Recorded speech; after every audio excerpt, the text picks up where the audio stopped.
নূহ আলাইহিস সালাম আউয়ালু রাসূলিন বুইসা ইলা আহলিল আরদ।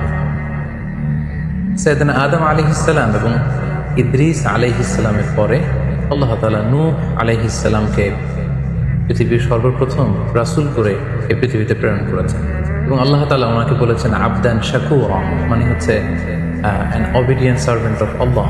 আল্লাহ তাআলার একজন কৃতজ্ঞ বান্দা হিসেবে আল্লাহ তাআলা কালামুল্লাহ মাজিদে নূহ আলাইহিস সালামকে এই উপাধি দিয়েছিলেন।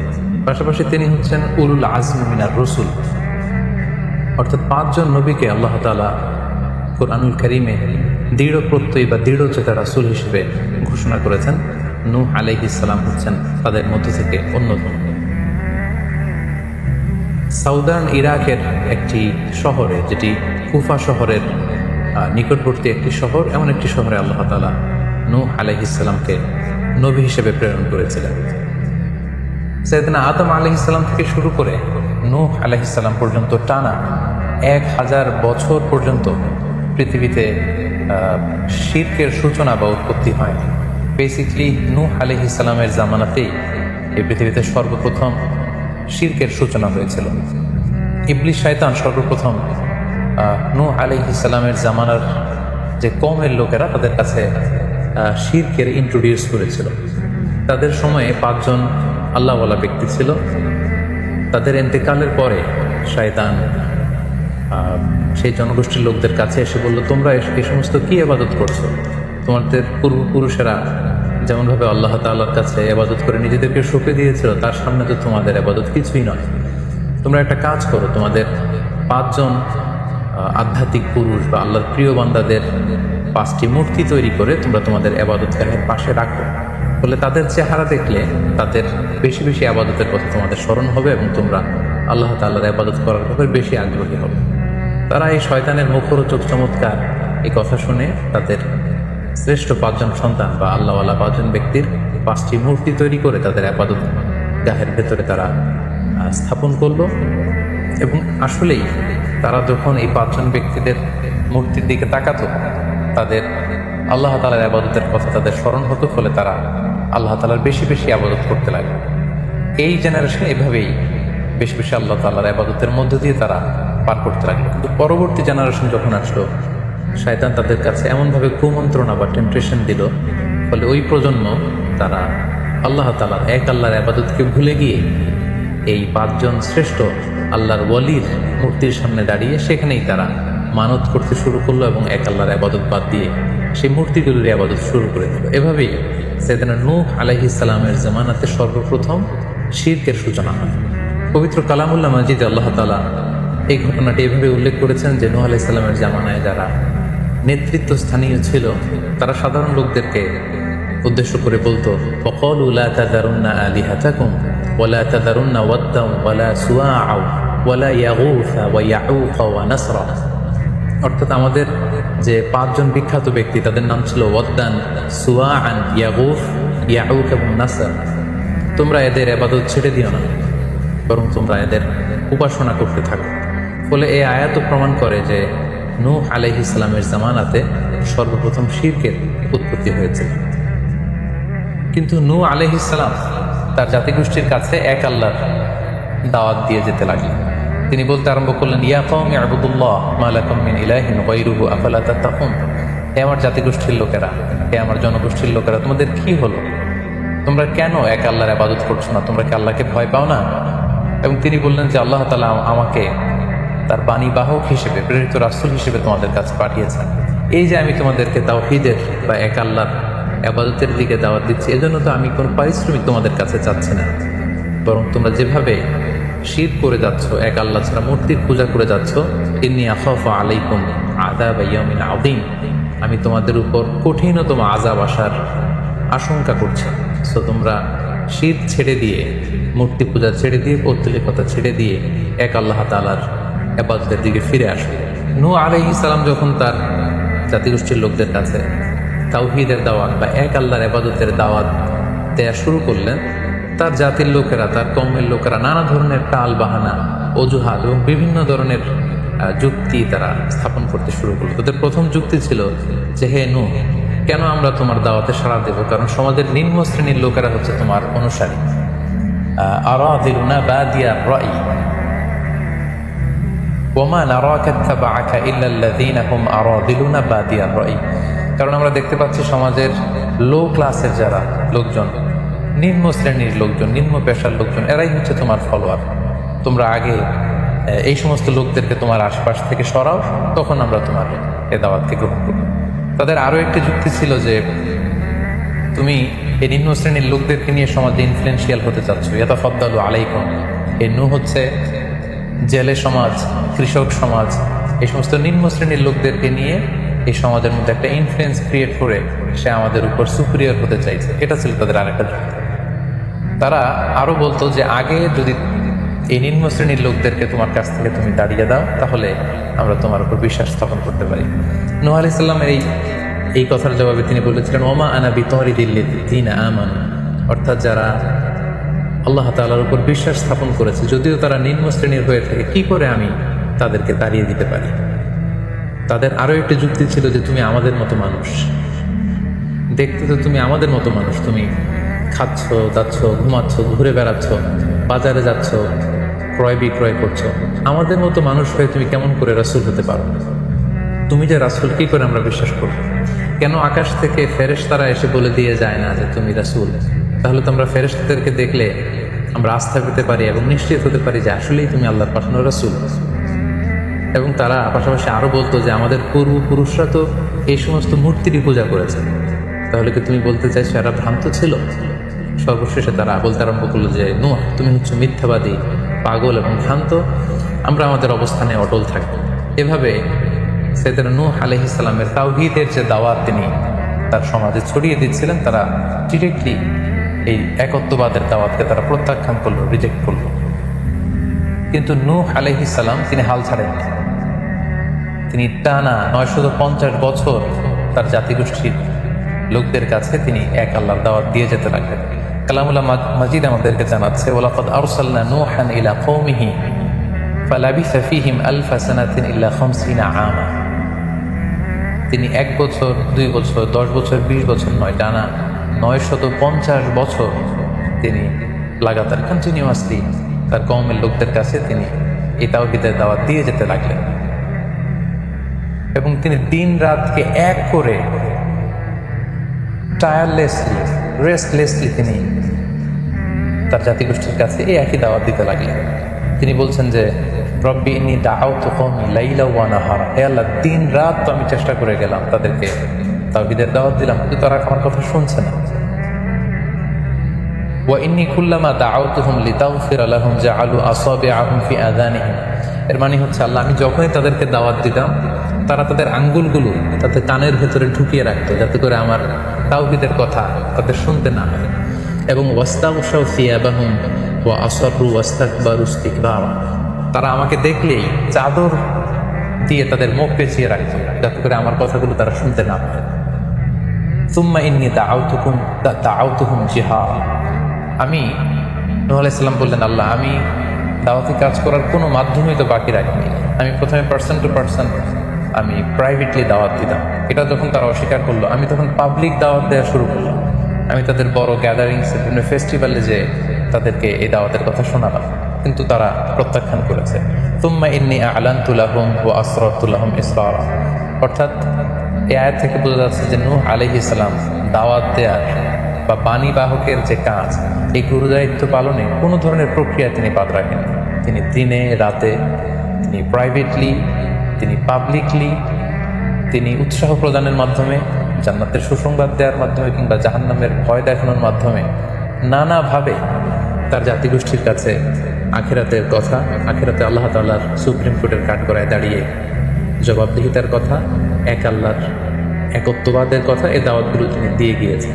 কিন্তু অধিকাংশ ক্ষেত্রেই এবং অধিকাংশ লোকগুলোই নূহ আলাইহিস সালামের এই তাওহীদের দাওয়াতকে প্রত্যাখ্যান করেছিল এবং রিজেক্ট করেছিল। এভাবে নূহ আলাইহিস সালাম যখন দাওয়াত দিয়ে যেতে লাগলেন, তার কওমের লোকদের মধ্যে থেকে ফাইনাল যে রেসপন্সটি এসেছিল সেটি হচ্ছে, ক্বালু লা ইন লাম তানতাহি ইয়া নূহ লা তাকুনান্না মিনাল মারজুমিন। হে নূহ, অনেক হয়েছে, এবার তুমি থামো। তুমি যদি এই দাওয়াত দেয়া বন্ধ না করো, তাহলে আমরা তোমাকে স্টোনিং করে, পাথর মেরে, প্রস্তর নিক্ষেপ করে দুনিয়া থেকে বিদায় করে দেব। এবং তারা এও বলল যে ক্বালু ইয়া নূহ ক্বাদ জাদালতানা ফাআকসারতা জিদালানা, অনেক হয়েছে, তুমি অনেক আর্গুমেন্ট আমাদের সাথে দিয়েছো, অনেক তর্ক বিতর্ক তোমার সাথে হয়েছে, এবার থামো। ফাআতিনা বিমা তাঈদুনা ইন কুনতা মিনাস সাদিকিন, তুমি যে আযাবের ভয় দেখাচ্ছ পারলে সেটা দেখো। তুমি আমাদেরকে বলছো যে আমরা যদি এক আল্লাহর ইবাদত না করি, আমরা যদি পৌত্তলিকতা না ছাড়ি, তাহলে আল্লাহ তাআলা আযাব দিয়ে আমাদেরকে ধ্বংস করে দিবে। পারলে সেই ধ্বংসলীলা তুমি আমাদের সামনে নিয়ে আসো, পারলে সেই শাস্তি দেখাও তুমি যদি সত্যবাদী হয়ে থাকো। এবার নূহ আলাইহিস সালাম তাদের এ ধরনের অ্যাটিটিউড দেখে অনেকটা হতাশ হলেন। তিনি তাদের কাছে কোনো প্রতিদান চাইছেন না, তাদের কল্যাণের জন্যই, তাদেরকে জাহান্নামের আগুন থেকে বাঁচার জন্যই তিনি 950 বছর ডেডিকেট করে দিলেন তাদের দাওয়াতি কাজে। কিন্তু তারা যখন দাওয়াতি কাজে সাড়া দিচ্ছে না, অবশেষে হতাশ হয়ে নূহ আলাইহিস সালাম আল্লাহকে দোয়া করলেন, আল্লাহ ফাফতাহ বাইনি ওয়া বাইনাহুম ফাতহান, আমি আর পারছি না, আপনি এবার এসপার ওসপার করে দিন, আপনি একটা ফয়সালা করে দিন। অবশেষে তিনি বদদোয়া করে বসলেন, তাদের উপর অভিশাপ দিয়ে ফেললেন, কার্ডস করে বসলেন। তিনি বললেন, রাব্বি লা তাযার আলাল আরদি মিনাল কাফিরিনা দাইয়ারা, হে আল্লাহ আপনি এমন আযাব পাঠান, আযাব দিয়ে আপনি কাফিরদের আন্ডা বাচ্চা কাউকে আপনি অবশিষ্ট রাখবেন না, পুরো কাফির সমাজ, মুশরিক সমাজকে আপনি আযাব দিয়ে ধ্বংস করে দেন। যদি আপনি তাদেরকে বাঁচিয়ে রাখেন তাহলে তারা বিশ্বাসীদেরকেও সংক্রামিত করবে এবং তাদের অনাগত প্রজন্ম তারা পাপাচারী হয়ে এই পৃথিবীতে তারা ফাসাদ সৃষ্টি করবে। নূহ আলাইহিস সালাম যখন এরকম বদদোয়া করলেন, আল্লাহ তাআলা নূহ আলাইহিস সালামের অভিশাপ বা বদদোয়াকে কবুল করলেন এবং তিনি নূহ আলাইহিস সালামকে জানিয়ে দিলেন, নূহ তোমার কথা মতো আমি এবার এটার একটা শেষ দেখে ছাড়বো এবং আমি পৃথিবীতে আযাব পাঠাবো। সে আযাবটি হচ্ছে ভয়ঙ্কর ধরনের বন্যা হয়ে যাবে গোটা পৃথিবীতে, মহাপ্লাবন ঘটবে। সো সেই প্লাবন থেকে বাঁচার জন্য ওয়াসনাইল ফুলকা বিআইউনিনা ওয়া ওয়াহিনা, অর্থাৎ হে নূহ তুমি আমার গাইডেন্স বা আমার পাঠানো দিক নির্দেশনা অনুযায়ী তুমি বিশাল একটি নৌকা বানাও বা কিস্তি বানাও বা বিশাল একটি জলতরী বা নৌযান বানাও, যাতে করে এই মহাপ্লাবন থেকে বাঁচার জন্য তুমি বিশ্বাসীদেরকে নিয়ে এই নৌযানে, এই কিস্তিতে, জাহাজে বা এই জলতরীতে, এই নৌকাতে তোমরা আশ্রয় নিতে পারো। আল্লাহ তাআলার পক্ষ থেকে এই আদেশ যখন আসলো, সাইয়েদনা নূহ আলাইহিস সালাম বিশ্বাসীদেরকে নিয়ে বিশাল এক জলতরী বা নৌকা বা বিশাল এক জাহাজ তিনি তৈরি করলেন। নূহ আলাইহিস সালামের কওমের মুশরিক লোকেরা যখন এই জাহাজ বা নৌকা বানাতে দেখলো, তারা হাসাহাসি শুরু করে দিল। কুরআন বলছে, ওয়া কুল্লামা মাররা আলাইহি মালাউন মিন কওমিহি সাখিরু মিন, তারা যখন এই নৌকা বানানো, এই কিস্তি বানানো, এই বিশাল জলতরী বানাতে দেখলো, তারা ঠাট্টা বিদ্রুপ করলো। তারা বলল, নূহ এই মরুভূমির মাঝখানে কোথায় তুমি এই নৌকা চড়াবে? তোমরা যেহেতু নৌকা বানাচ্ছ, পারলে একটা সাগরও বানিয়ে নাও, যাতে করে তোমাদের এই নৌকাকে, এই জাহাজকে তোমরা ভাসাতে পারো। সাইয়েদনা নূহ আলাইহিস সালাম এবং বিশ্বাসীরা আল্লাহ তাআলার উপর অটল থেকে আল্লাহ তাআলার দেয়া দিক নির্দেশনা অনুযায়ী তারা বিশাল নৌকা তৈরি করে ফেললেন।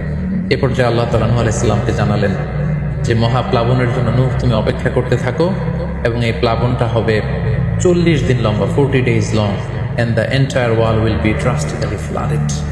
গোটা বিশ্বের এমন কোনো জায়গা থাকবে না, আনাচে কানাচে গোটা বিশ্বটা এই মহাপ্লাবনের আওতায় এসে পৃথিবীর সব প্রাণীগুলো মারা যাবে। সো তুমি কি করে বুঝবে যে আমি কখন এই মহাপ্লাবন পৃথিবীতে দিচ্ছি? সেটার একটা সাইন হচ্ছে, তুমি যখন চুলার ভেতর থেকে ফুরফুর করে কলকল করে পানি বেরোতে দেখবে, তখনই বুঝবে যে সে টাইমটা চলে এসেছে। তখন তুমি হাত্তা ইদা জা আমরুনা ওয়া ফারাত তান্নুর, চুলার ভেতর থেকে আগুনের পরবর্তীতে আগুনের বিপরীতে পানি ছুটতে আরম্ভ করবে, তখনই বুঝবে যে সেই সময়টা চলে এসেছে, মহাপ্লাবনের সময়টা একেবারে ঘনিয়ে এসেছে। কুল নাহমিল ফিহা মিন কুল্লি যাওজাইনি ইসনাইন, তখন তুমি সমস্ত বিশ্বাসী বান্দাবান্দিদেরকে, যারা তোমার ফলোয়ার, যারা একত্ববাদী বিশ্বাসী, তাদেরকে নিয়ে সেই নৌকায় তুমি আরোহণ করবে এবং প্রতিটি প্রাণী থেকে জোড়ায় জোড়ায়, অর্থাৎ ম্যাসকুলিন অ্যান্ড ফ্যামিনিন, নারী পুরুষ জোড়ায় জোড়ায় তুমি নিয়ে সেই নৌকাতে আরোহণ করবে। কারণ এই মহাপ্লাবনটা এত ভয়ঙ্কর মহাপ্লাবন হবে, ফলে পৃথিবীতে কেউ বেঁচে থাকবে না এবং তোমরাই হবে নেক্সট জেনারেশন, এবং তোমাদের থেকে পৃথিবী আবার নতুন করে সভ্যতা বিনির্মিত হবে এবং তোমাদের থেকে নতুন করে পৃথিবীর সব প্রাণীকুল আবার নতুন করে বংশবিস্তার শুরু হবে। আল্লাহ তাআলার এই গাইডেন্স অনুযায়ী নূহ আলাইহিস সালাম অপেক্ষা করতে লাগলেন যে কখন চুলার ভেতর থেকে কলকল করে পানি বেরোয়। হঠাৎ করে তিনি একদিন দেখতে পেলেন যে চুলার ভেতর থেকে পানি বেরোচ্ছে। তিনি সমস্ত বিশ্বাসীদেরকে নিয়ে এবং বিভিন্ন প্রাণীকুল থেকে জোড়ায় জোড়ায় নারী পুরুষ দুই ধরনের জেন্ডারকে একত্রিত করে নিয়ে তিনি আল্লাহ তাআলার নামে সেই নৌকার মধ্যে আরোহণ করলেন। এবং আল্লাহ বললেন, ওয়াকাল আরকাবু ফিহা বিসমিল্লাহি মাজরিহা ওয়া মুরসাহা ইন্না রাব্বি লাগফুরুর রহিম। আল্লাহ বললেন, তোমরা যখন আরোহণ করবে তোমরা আল্লাহর নামে আরোহণ করবে, অর্থাৎ বিসমিল্লাহ বলে আরোহণ করবে। কারণ তোমাদের এই নৌকার এই জাহাজের গতি এবং স্থিতি এটা হবে আল্লাহর নামে। এটার সেইলিং বা অ্যাঙ্করিং, এটার পানির উপরে ভেসে চলা এবং এটার নোঙর ভেরানো সবটাই হবে আল্লাহ তাআলার নামে। এবং আল্লাহ তাআলার আদেশ অনুযায়ী নূহ আলাইহিস সালাম সবাইকে নিয়ে সেই নৌকায় আশ্রয় নিলেন। কোরআন আমাদেরকে জানাচ্ছে, ওহিয়া তাজরি বিহিম ফি মাউজিন কাল জিবাল। গোটা বিশ্বব্যাপী এমন ভয়ঙ্করভাবে আকাশ থেকে ঝুম বৃষ্টি নাজিল হলো, জমিন তার ভেতরে থাকা পানিগুলোকে উপরে উদ্গীরণ করে দিতে লাগলো। উপর থেকে পানি, নিচ থেকে পানি, ফলে গোটা বিশ্বে এক মহাপ্লাবনের পরিস্থিতি তৈরি হলো। এবং সেই ভয়ঙ্কর প্লাবনের মধ্যে, সেই ঝড় ঝাপটার মধ্যে, সেই পানির মধ্যে নূহ আলাইহিস সালামের সেই কিস্তি বা সেই জলতরী বা সেই নৌকা ভাসতে লাগলো। কোরআন বলছে যে ফি মাউজিন কাল জিবাল, বিশাল পাহাড় সম ঢেউয়ের মধ্যে নূহ আলাইহিস সালামের তরী আল্লাহর নামে ভাসতে আরম্ভ করলো এবং আল্লাহর নামে নূহ আলাইহিস সালাম সেই তরী ভাসিয়ে দিলেন। মহাপ্লাবনের ঠিক কিছু আগে নূহ আলাইহিস সালাম ওনার ছেলে কানাআনকে আহ্বান করলেন যে, কানাআন, তুমি এই নৌকার মধ্যে আরোহণ করো। আমরা ইতিহাস থেকে আমরা জেনেছি যে নূহ আলাইহিস সালামের 4 জন সন্তান ছিল, হাম, সাম, ইয়াফাস, কানাআন। এই 4 জন সন্তানের মধ্যে 3 জন ঈমান এনেছে, শুধু কানাআন ছাড়া। নূহ আলাইহিস সালাম কানাআনকে বললেন, কানাআন ইয়া বুনাইয়া ইরকাব মা'ানা, হে আমার প্রিয় সন্তান, তুমি নৌকায় ওঠো, আল্লাহর কাছে তওবা করো। কিন্তু কানাআন নূহ আলাইহিস সালামের এই আহ্বানের প্রত্যুত্তরে তিনি বলেছিলেন, আমি নৌকায় উঠবো না, সাআবি ইলা জাবালিন ইয়াসিমুনি মিনাল মা, আমি পাহাড়ের চূড়ায় যেয়ে দাঁড়াবো, পাহাড় আমাকে পানি থেকে বাঁচাবে, কারণ এই বন্যার পানি তো পাহাড় পর্যন্ত পৌঁছতে পারবে না। নূহ আলাইহিস সালাম বললেন, ক্বালা লা আসিমাল ইয়াউমা মিন আমরিল্লাহ ইল্লা মার রাহিম, হে কানাআন, আজকে আল্লাহর এই গজব থেকে, এই আযাব থেকে, এই মহাপ্লাবন থেকে বাঁচানোর কেউ নাই, কেউ তোমাকে বাঁচাতে পারবে না। পাহাড় তোমাকে আজকে সুরক্ষা দিতে পারবে না, বাঁচাতে পারবে না, আজকে বাঁচানোর কেউ নেই, তুমি তাড়াতাড়ি উঠে আসো এখানে। কিন্তু নূহ আলাইহিস সালামের ছেলে কানাআন অস্বীকৃতি জ্ঞাপন করলো। কোরআন বলছে, ওয়াহালা বাইনাহুমাল মাউজু ফাকানা মিনাল মুগরাকিন, বাবা আর ছেলের মধ্যে যখন এ ধরনের কথা চলছিল, হঠাৎ করে বিশাল এক সাগরের ঢেউয়ের ধাক্কা এসে নূহ আলাইহিস সালামের সন্তান কানাআনকে পানির মধ্যে ডুবিয়ে দিল। তাহলে এই আয়াত থেকে বুঝলাম কানাআন যারা ডুবে গিয়েছিল তাদের অন্তর্ভুক্ত হয়েছিল। এবং মজার ব্যাপার হচ্ছে, নূহ আলাইহিস সালামের স্ত্রীও এই মহাপ্লাবন থেকে বাঁচতে পারেন। সেও ঈমান না আনার কারণে যারা ধ্বংস হয়েছিল, যাদের সলিল সমাধি হয়েছিল মহাপ্লাবনের পানির মধ্যে, নূহ আলাইহিস সালামের স্ত্রীও সেখানে নিহত হয়েছেন। এখন একটি প্রশ্ন এসে দাঁড়ায়, সেটি হচ্ছে যে এটা কি একটা গ্লোবাল ডিজাস্টার ছিল কিনা? এটা কি ইরাকের সেই সাউদার্ন পার্টেই শুধু এই বন্যাটা হয়েছিল, না গোটা বিশ্বব্যাপী হয়েছিল? এ নিয়ে ঐতিহাসিকদের মধ্যে অনেক ধরনের মতামত পাওয়া যায়। তবে একটা বড় সংখ্যক ঐতিহাসিক মুআররিখুন তারা বলেছেন যে ইট ওয়াজ এ গ্লোবাল ডিজাস্টার। এই ফ্লাড, এই বন্যাটা ছিল গোটা বিশ্বব্যাপী। কারণ আল্লাহ তাআলা কোরআনে বলেছেন, নূহ আলাইহিস সালামের বদদুয়ার কথা বলেছেন। নূহ আলাইহিস সালাম বলেছেন যে, রব্বি লা তাদার আলাল আরদি মিনাল কাফিরিনা দাইয়ার, হে আল্লাহ, এই জমিনে একজন কাফিরকেও আপনি বাঁচিয়ে রাখবেন। সো এই আর্থ শব্দটা প্রমাণ করে তিনি গোটা বিশ্বের দিকে ইঙ্গিত করেছেন। এবং আল্লাহ যখন জমিনকে ইঙ্গিত করেছেন, ইয়া আরদু ব্লাই, হে পানি তুমি নিচের দিকে চলে যাও, ফলে এই আর্থ দ্বারা বোঝা যাচ্ছে যে শুধু ইরাকের সেই সাউদার্ন ইরাকের কুফা শহরের পাশেই এই বন্যাটা লিমিটেড বা সীমিত ছিল না, বরং এই ডিজাস্টারটা ছিল একটা গ্লোবাল ডিজাস্টার। গোটা বিশ্বব্যাপী মহাপ্লাবনের পানিতে গোটা বিশ্বের সব সয়লাভ হয়ে গিয়েছে। 40 দিন এই বন্যাটা কন্টিনিউ করেছে এবং 40 দিনের এই সময়ে মহাপ্লাবনে যত কাফির, মুশরিক এবং নূহ আলাইহিস সালামের সময়কালের যত মুশরিক এবং অবাধ্য লোকেরা ছিল, সবাইকে আল্লাহ তাআলা এই বন্যার মাধ্যমে ধ্বংস করেছেন। 40 দিন পর আল্লাহ তাআলা আদেশ করলেন, ইয়া আরদু বুলাঈ মাআকি ওয়া ইয়া সামাউ আকলিঈ, অর্থাৎ হে আকাশ, তুমি বৃষ্টি বর্ষণ করে এবার স্টপ করো, এবার বন্ধ করো। এবং জমিনকে বললেন, জমিন, তুমি যে মাটির ভেতর থেকে পানি বের করছিলে, এই পানি বের করো, বন্ধ করে তুমি ভূপৃষ্ঠের উপরে থাকা পানিগুলোকে গিলে ফেলো। ওয়াগীদাল মা, ফলে আল্লাহ তাআলার আদেশের সাথে সাথে পানি বর্ষণ এবং পানি জমিনের ভেতর থেকে বের হয়, এটা বন্ধ হলো। ওয়াস্তাওয়াত আলাল জুদি, নূহ আলাইহিস সালামের এই বিশাল জলতরী বা কিস্তি বা নৌকা জুদি পাহাড়ে যেয়ে থামে। জুদি পাহাড়ে এই তরীর নোঙর ভিড়ল। এখন জুদি পাহাড়টা কোথায়? কিছু কিছু ঐতিহাসিকরা বলেছেন যে ইরাকের মোসেল শহরে একটি বিশাল মাউন্টেন রেঞ্জ রয়েছে, সেই পাহাড়ের একটা অংশের নাম হচ্ছে জুদি পাহাড়। কোনো কোনো ঐতিহাসিকগণ বলেছেন এই জুদি পাহাড়টি আর্মেনিয়াতে অবস্থিত। অনেক ঐতিহাসিকগণ মত প্রকাশ করেছেন যে এটি ইরাকেও নয়, এটি আর্মেনিয়াতেও নয়, বরং এটি তুরস্কের একটি পাহাড়। এবং তারা বিশাল বড় একটি নৌকার খণ্ড দিয়ে ঐতিহাসিকভাবে অনেকেই প্রমাণ করতে চেয়েছেন যে নূহ আলাইহিস সালামের সেই কিস্তির কিছু অংশ আজও সেই পাহাড়ের মধ্যে রয়ে গিয়েছে। সেই জুদি পাহাড়ে যখন এই নৌকাটি ভিড়ল, আল্লাহ তাআলা তখন নূহ আলাইহিস সালামকে আদেশ করলেন, ইহবিতু বিসালামিন মিন্না, তুমি এবার শান্তির সাথে সেফলি সাউন্ডলি তুমি এবার সেই জুদি পাহাড়ে তোমরা নামো। ও বারাকাতিন আলাইক, তোমাদের উপর আমার পক্ষ থেকে বারাকা ব্লেসিং থাকবে। ও আলা উমামিম মিম্মান মাআক, এবং তোমার সাথে যারাই আছে সবার জন্য আমার পক্ষ থেকে ব্লেসিং থাকবে। এবং এই বিশাল মহাপ্লাবন থেকে যে আমি তোমাদেরকে বাঁচিয়ে দিয়েছি, শুকরিয়া স্বরূপ তোমরা সবাই পড়ো আলহামদুলিল্লাহ। ফাকুলিল হামদুলিল্লাহ। কোরআন বলছে যে তারা সবাই আল্লাহর প্রশংসা করে সেখান থেকে নেমে আসলো এবং নূহ আলাইহিস সালামকে আল্লাহ তাআলা শিখিয়ে দিলেন, নূহ এবার তুমি পড়ো রব্বি আনজিলনি মুনজালান মুবারাকান ওয়া আনতা খায়রুল মুনজিলিন, অর্থাৎ হে আল্লাহ আপনি এমন জায়গায় আমাদেরকে অবতরণ করুন যে জায়গাটা আমাদের জন্য কল্যাণকর, কারণ আপনি তো উত্তম অবতরণকারী। ফলে নূহ আলাইহিস সালামের সাথে যারা ছিল বিশ্বাসীরা, তারা এবং তার সাথে প্রাণীকুলের মধ্য থেকে যারা ছিল সবাইকে নিয়ে নূহ আলাইহিস সালাম এই জমিনে বন্যা পরবর্তী মহাপ্লাবন পরবর্তী সময়ে তিনি সবাইকে নিয়ে এই জমিনের মধ্যে আবার নেমে আসলেন। ফলে ঠিক ওই সময়টাতে পৃথিবীতে আর কোনো কাফের, কোনো মুশরিক, কোনো পৌত্তলিক ছিল না, বরং তখন এটা was very fresh and pure monotheist generation, একত্ববাদী একটা প্রজন্ম। ফলে এখানে ঠিক ওই সময়টাতে পৃথিবীতে আর কোনো কাফির মুশরিক আর ছিল না। আমরা আমাদের আলোচনার শুরুর দিকে বলেছিলাম যে নূহ আলাইহিস সালামের 4 জন ছেলে ছিল, হাম, সাম, ইয়াফাস এবং কানাআন।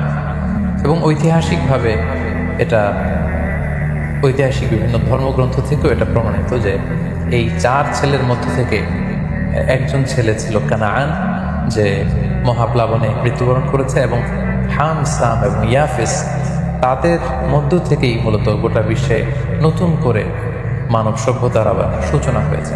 নূহ আলাইহিস সালামের ছেলে হাম, তিনি আফ্রিকাতে তার পরিবার নিয়ে বসবাস শুরু করেন, এবং ওনার ছেলে সাম, যেখান থেকে সেমাইটিক শব্দটি আমরা বলে থাকি, ওনার ছেলে সাম তার আত্মীয় স্বজন এবং তার বংশধরদেরকে নিয়ে ধীরে ধীরে মধ্যপ্রাচ্য বা দূরপ্রাচ্যের এই এরিয়াতে পরবর্তীতে তারা বসবাস শুরু করেন। এবং ওনার ছেলে ইয়াফেস বর্তমান যে চীন বা তার আশেপাশের যে এরিয়াগুলো আছে সেখানে বসবাস শুরু করেন, এবং সেখান থেকেই মানব ইতিহাস আবার নতুন করে তার পথ চলা শুরু করলো, এবং গোটা বিশ্বে বাচ্চা রিজালান কাসীরা ওয়া নিসা, অনেক নারী পুরুষ গোটা বিশ্বে সেখান থেকে আবার ছড়িয়ে পড়তে আরম্ভ করলো। এভাবেই নূহ আলাইহিস সালাম একত্ববাদের দাওয়াত দিয়ে নিরলস প্রচেষ্টা করে ওনার জীবনকে তিনি অতিবাহিত করেছেন। সাইয়েদনা নূহ আলাইহিস সালাম ওনার ইন্তেকালের পরে ওনাকে কোথায় কবর দেওয়া হয়েছে এ নিয়ে 2টি মত পাওয়া যায়। প্রথম মত অনুযায়ী ওনাকে মক্কাতে কবরস্থ করা হয়েছে, আরেকটি মত অনুযায়ী লেবাননের কার্ক নামে একটি এরিয়াতে জাবালে দীর, সেই দীর মাউন্টেনের পাশে সাইয়েদনা নূহ আলাইহিস সালামকে কবরস্থ করা হয়েছে। সম্মানিত সুধী, এই ছিল নূহ আলাইহিস সালামের সংক্ষিপ্ত, বর্ণাঢ্য এবং সংগ্রামী জীবন কাহিনী।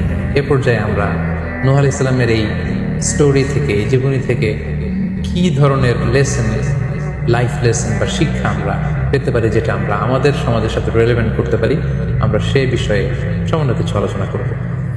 আমরা যারা দাওয়া কাজের সাথে ইনভলভড, তাদের জন্য নূহ আলাইহিস সালামের জীবনীতে আসলে নূহ আলাইহিস সালামের দাওয়া ক্যারিয়ার থেকে নেবার মতো, শেখার মতো অনেক কিছু রয়েছে।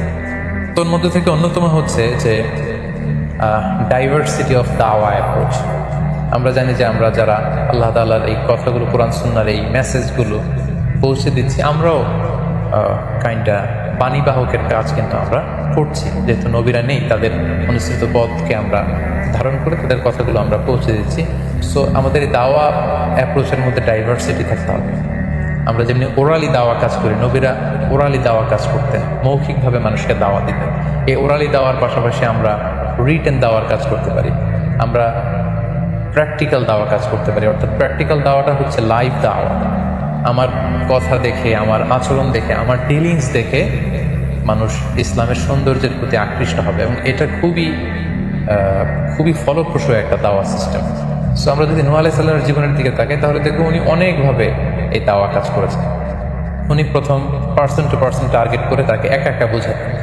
এটা যখন কাজ না করতো, প্রাইভেট দাওয়া থেকে উনি পরে সুইচ করলেন পাবলিক দাওয়াতে। কোরআন আমাদেরকে জানিয়েছে যে তার কওমের বিভিন্ন ফেস্টিভ্যালগুলোতে, সেখানকার বিভিন্ন পাবলিক গ্যাদারিংসগুলোতে, সেখানকার বিভিন্ন ক্লাবগুলোতে তিনি যে এক আল্লাহর দাওয়া তিনি সেখানে পেশ করেছেন। পাশাপাশি নূহ আলাইহিস সালাম তার সময়ের সম্ভ্রান্ত ব্যক্তিবর্গ যারা, তাদেরকে স্পেশালি তিনি দাওয়া কাজের আওতায় নিয়ে এসেছেন। এলিট সোসাইটি যারা, আমরা যদি আল্লাহ রাসূল সাল্লাল্লাহু আলাইহি ওয়াসাল্লামের দাওয়া অ্যাক্টিভিটির দিকে তাকাই, তাহলে দেখব যে উনিও কিন্তু সানাদিদে কোরাইশের যারা লিডার শ্রেণী ছিলেন, গণ্যমান্য ব্যক্তিবর্গ ছিল, তাদেরকে তিনি স্পেশালি দাওয়া কাজ করতেন তাদের সাথে। কারণ আমরা জানি যে একটা সমাজের লিডার যদি ইসলামের পথে আসে, ফলে তার যে লক্ষ লক্ষ ফলোয়ার থাকবে তারাও তার দ্বারা ইনফ্লুয়েন্স হয়ে তারাও ইসলামের পথে চলে আসবে। এবং আল্লাহ রাসূল সাল্লাল্লাহু আলাইহি ওয়াসাল্লামের জীবনে তো আমরা দেখেছি যে কোনো গোষ্ঠীর বা কোনো কওমের বা কোনো ট্রাইবের গোত্র প্রধান যখন কালিমা পড়ে মুসলমান হয়েছে, তার দেখা দেখি গোত্রের সকল নারী পুরুষ তারা মুসলমান হয়ে গেছে।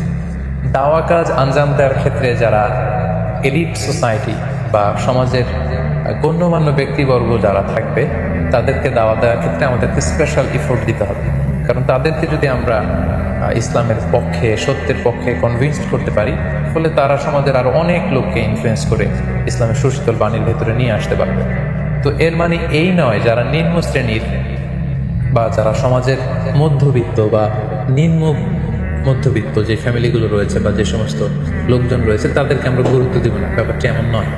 কারণ নূহ আলাইহিস সালামের ঘটনা থেকে আমরা বুঝতে পারছি যে একটা হচ্ছে মাস পিপুলদের জন্য দাওয়া, আর একটি হচ্ছে যারা সমাজের উচ্চ শ্রেণী তাদের জন্য স্পেশালি কিছু টাইম স্পেন্ড করা, তাদেরকে আলাদাভাবে দাওয়া দেওয়া, এবং অথবা তাদের উপযোগী করে দাওয়া অ্যাক্টিভিটি তাদের কাছে যদি আমরা প্রেজেন্টেশন করতে পারি, তাহলে নিঃসন্দেহে তারাও ইসলামের সৌন্দর্যে তারা আকৃষ্ট হবে।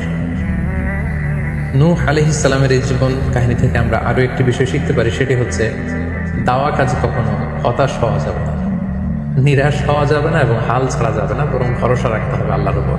কারণ আমরা কয় বছর দাওয়া কাজ করে যাচ্ছি, আমরা কতটুকু এফোর্ট দিয়েছি, আমরা কতটুকু টাইম স্পেন্ড করেছি, আমরা কতটুকু স্যাক্রিফাইস করেছি।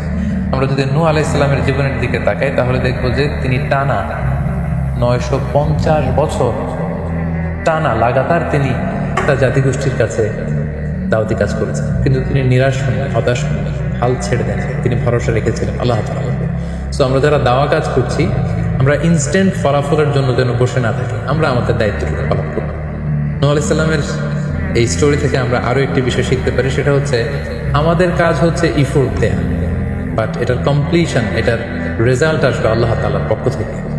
আরবিতে বলা হয় যে আস-সা'য়ু মিন্না ওয়াল ইতমামু মিনাল্লাহ, প্রচেষ্টা করার মালিক আমরা, সফলতা দেওয়ার মালিক হচ্ছেন আল্লাহ।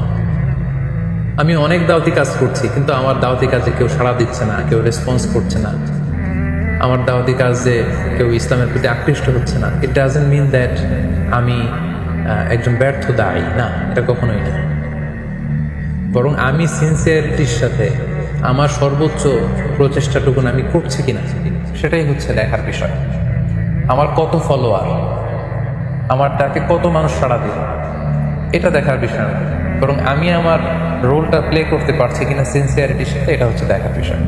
এর কারণ হচ্ছে আল্লাহ হাবিব সাল্লাল্লাহু আলাইহি ওয়াসাল্লাম বলেছেন, কিয়ামতের দিন অনেক নবী দাঁড়াবে যাদের ফলোয়ার হচ্ছে হাতে গোনা অল্প কয়েকজন, মানে অল্প কয়েকজন ঈমান এনেছে। পৃথিবীতে অনেক নবী ছিল, তারা কিয়ামতের দিন দাঁড়াবে, তার বিশ্বাসী উম্মতের সংখ্যা হচ্ছে মাত্র 2 জন। পৃথিবীতে এরকম অনেক নবী ছিল, কিয়ামতের দিন তিনি দাঁড়াবেন, তার উপর বিশ্বাস এনেছিল মাত্র 1 জন, নবীও একজন, তার প্রতি ঈমানও এনেছে মাত্র 1 জন। এমনও অনেক নবী কিয়ামতের দিন আল্লাহ তাআলার দরবারে দাঁড়াবে, যেই নবীর কোনো ফলোয়ার নাই, যেই নবীর কোনো বিশ্বাসী উম্মত নাই, অর্থাৎ নবী শুধু একা, তার সারা জীবনের দাওয়ার কাজে কেউ তার ডাকে সাড়া দেয়। তার মানে কি তিনি ব্যর্থ? না, কখনো না। তিনি তার দায়িত্বটুকুন পালন করেছেন, এজন্য তিনি আল্লাহ তাআলার দরবারে তিনি সফল। সো কে আপনার ডাকে সাড়া দিবে, কে ইসলামের পথে আসবে, এটা আমাদের দেখার বিষয়। আমাদের দেখার বিষয় হচ্ছে আমরা আমাদের দায়িত্বটুকুন পালন করেছি কিনা, আমরা কোরআনের ইসলামের সুন্দর বিউটিফুল মেসেজগুলো আমরা পৌঁছে দিতে পেরেছি কিনা। That should be hour concern, সেটাই হচ্ছে আমাদের দায়িত্ব। সূরা হুদে নূহ আলাইহিস সালামের ফলোয়ার কত ছিল এ ব্যাপারে আমরা জানতে পারি। আল্লাহ তাআলা বলছেন ওয়ামা আমানা মাআহু ইল্লা কালিল, মানে নূহ আলাইহিস সালামের জাতিগোষ্ঠীর হাতে গোনা অল্প কিছু লোক ছাড়া তার প্রতি অন্যান্যরা ঈমান আনেনি। এই অল্প কিছু লোক, তাদের সংখ্যা কত? তাফসীর ইবনে কাসীরে এসেছে, সাইয়েদনা ইবনে আব্বাস বলেন যে কানু 80 নাফসান মিনহুম নিসাউ, নারী পুরুষ মিলিয়ে 80 জন। Could you imagine that? 950 বছরের দাওয়াতি ক্যারিয়ারে ওনার পরিমাণ এনেছে মাত্র 80 জন। তার মানে প্রতি 100 বছরে অন অ্যাভারেজ 10 জন ওনার উপর ঈমান আনেনি। কিন্তু উনি হচ্ছেন উলুল আজমি মিনার রুসুল, এই মহাবিশ্বের 5 জন শ্রেষ্ঠতম নবীদের মধ্যে থেকে তিনি হচ্ছেন অন্যতম। তো আমাদেরকে দেখতে হবে আমরা আমাদের দায়িত্বটুকু পালন করছি কিনা, কতজন আমাদের ডাকে সাড়া দিল, কতজন আমাদের ফলোয়ার হলো, কতজন ইসলামের পথে আসলো কি আসলো না, সেটা আল্লাহ তাআলা নির্ধারণ করবেন। নূহ আলাইহিস সালামের জীবনী থেকে আমরা আরও যে শিক্ষাটি পাই, এবং এটি খুবই গুরুত্বপূর্ণ একটি লেসন, সেটা হচ্ছে hidaya only belongs to Allah. হেদায়েত দেওয়ার মালিক হচ্ছেন Allah. Canaan and the wife of Nuh for example, যেমন নূহ আলাইহিস সালামের ছেলে কানাআন কিংবা তার স্ত্রী, তারা কিন্তু নূহ আলাইহিস সালামের প্রতি ঈমান আনেনি। তার মানে বাবা নবী হয়ে অনেক সময় ছেলে ঈমান আনতে পারেন, তার ভাগ্যে সেটা জোটেনি। নূহ আলাইহিস সালাম নবী ছিলেন, কিন্তু তার স্ত্রী তার প্রতি ঈমান আনেনি। এজন্য আল্লাহ তাআলা বলছেন ইন্নাকা লা তাহদি মান আহবাবতা ওয়ালাকিন্নাল্লাহ ইয়াহদি মান ইয়াশা, হে নবী আপনি যাকে চান তাকে আপনি হেদায়েত দিতে পারবেন না, কারণ হেদায়েত দেওয়ার মালিক আপনি নন। হেদায়েত দেওয়ার নিরঙ্কুশ একচ্ছত্র ক্ষমতা হচ্ছে শুধুমাত্র কেবলমাত্র আল্লাহ তাআলার হাতে। তিনি যাকে চাইবেন তাকে তিনি হেদায়েত দেন, আমরা চাইলেই কাউকে হেদায়েত দিতে পারবো না। নূহ আলাইহিস সালামের জীবনী থেকে আরও একটি বড় শিক্ষা হচ্ছে যে আল্লাহ তাআলা হুট করেই কাউকে আযাব দেন না বা শাস্তি পাঠান না, বরং আল্লাহ তাআলা বারবার সুযোগ দিয়ে থাকেন। অনেক সুযোগ দেওয়ার পরে, বারবার সুযোগ দেওয়ার পরেও যখন কেউ সত্যের পথে ফিরে আসে না, বরং বারবার তারা অবাধ্যতা, দাম্ভিকতা এবং বাড়াবাড়ি করে, ঠিক তখনই আল্লাহ তাআলা তাদেরকে শাস্তি দেন। আমরা নূহ আলাইহিস সালামের জাতিগোষ্ঠীর দিকে যদি তাকাই, তাহলে দেখব যে তিনি 950 বছর তাদেরকে চান্স দিয়েছেন। এত লম্বা সময় তাদেরকে সুযোগ দেওয়ার পরেও তারা সত্যের পথে ফিরে আসে, অতঃপর আল্লাহ তাআলা মহাপ্লাবন দিয়ে জাতিগোষ্ঠীকে ধ্বংস করে দিয়েছে। নূহ আলাইহিস সালামের জীবনী থেকে সর্বশেষ যে শিক্ষাটি আমরা পাই, সেটি হচ্ছে সব ধ্বংস নয়, কিছু ধ্বংস আছে যেটা আবার নতুন করে সৃষ্টি করে, অর্থাৎ সৃষ্টির জন্য ধ্বংস। আমরা যদি দেখি যে আল্লাহ তাআলা এমন এক গজব পাঠালেন, এমন এক পানিশমেন্ট দিলেন, এমন এক মহাপ্লাবন দিলেন, যেটা দিয়ে গোটা পৃথিবীবাসীকে তিনি ধ্বংস করেছেন, অল্প কিছু মানুষ ছাড়া।